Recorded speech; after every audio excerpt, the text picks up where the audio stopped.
Hérna sjáum við niður í Hafnarfjörð. Við erum stödd hérna upp í Búrfellsgjá. Það er hrauntröðin sem að sjáum hérna niður. Við sjáum nemendur úr Víðistaðaskóla sem er að labba eftir í gjánni. Þessi gjá er 3,5 km á lengd. Hraunið sem að rann síðan alla leið niður í gegnum Hafnarfjörð og Garðabæ og niður í sjó. Þetta er sama hraunið og keyrt í gegnum þegar keyrt út á Álftanes.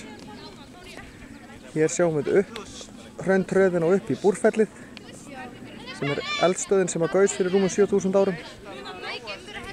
Síðan sjáum við hérna yfir til Valinhnjúkana. Hér sjáum við nemendur úr Álftanesskóla sem eru líka að labba þessa göngu. En þarna lengra sjáum við Valinhnjúkana vinstra megin og Helgafellið hægra megin. Síðan niður í Kaldársel og aftur niður í Hafnarfjörð.